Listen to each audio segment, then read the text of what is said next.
what do we have here? Mighty empty Buick.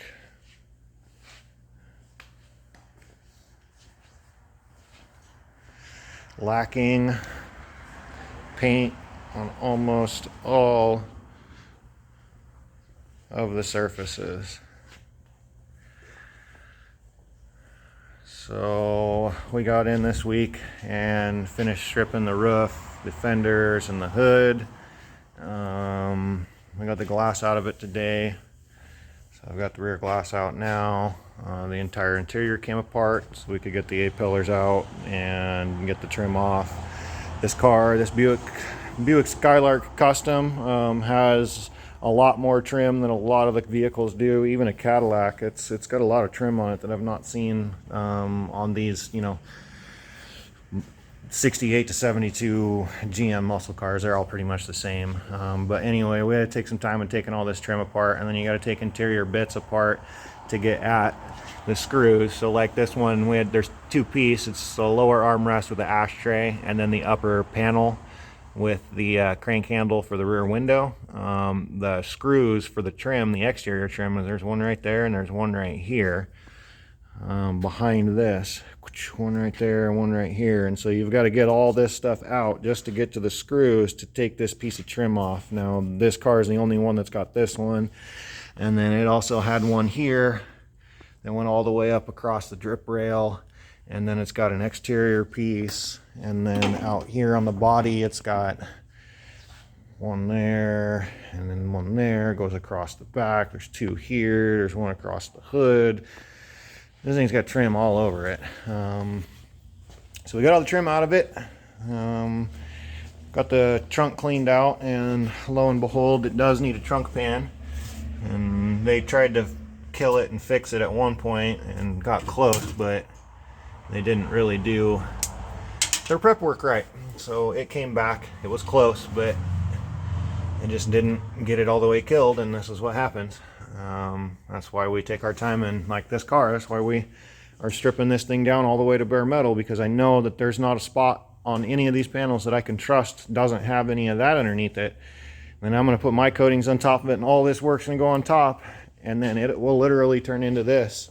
I've told people this before that have made me do it, and I won't do it anymore, but it's just a ticking time bomb. This could last 2 weeks, could last 2 years, it could last 20 years. Depends on how well you take care of the car, how much moisture it's exposed to, a whole megaton of variables. But the bottom line is that I don't want to run that risk ever. So like on this car, I was honest with the client up front about what it could turn into. Up to the very last moment did we think this car was going to be able to be sanded and repainted, and then we started to sand it and it started to fall apart, and so then we get one panel at a time, and now look, we're stripped all the way down.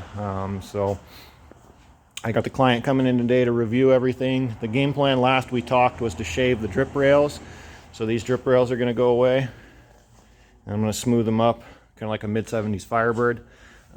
He's also going to set this car up to get a 455 big block, and eventually like a 12 bolt and some big nasty 32-inch slicks back here. So the plan was to cut the back of it out and tub it, so that way we were ready for tubs and ready for big wheels and big nasty stuff back here. So I've kind of got the car to the point where we're going to start sanding on it, and we can start acid treating these panels, and I can start cutting this stuff out. I also have, it's about the only spots on the car that I've found so far. There was a rust hole down here when they painted it before. They just filled it with Bondo and sanded it off, and then painted over the top of it. Same thing here, a rust hole there, and then this is the stuff that grew after the fact because they didn't do it right. They should have cut this out, treated behind it, and then done that, and then we wouldn't have what we have. But so I got to get all that mud cleaned out of there and get these things cut open on this rear wheel well. I'm probably just going to make these pieces. They're small enough that I can make them in-house rather than having to wait for a piece to come in. But we've got a lot of rust scalage type thing. I mean, you can see like that was down underneath on the bare metal, and then this is kind of what it looked like when you start sanding it. You see those moisture spots. You go any further on that and it just unloads and it ends up looking like this. And it's, you know, it was on the whole car. So anyway, interior stripped out, seats are out of it, dash is out of it, everything's out of it. We are ready to start rust prepping and body prepping and getting the little bits of blue off of this car, and we'll start cutting it up and making something pretty out of it. Well, you know, I've been saying that I'm going to get my hands on it, and here I am trying to be a man of my word. Here it is. Tomorrow's bagged up. We got El Camino parts in process. El Camino's 1, this one tentatively 2, and it's a race between these two to see who's going to get the paint first. So El Camino's 1, these two are 2, and then we'll move on to Ford land. We got lots of Broncos coming, guys. All you Bronco buddies are going to love it. So anyway, flip you around so you can see my smiling face. Thank you for watching. Thank you for supporting me and our business. Have a kick-ass happy Friday.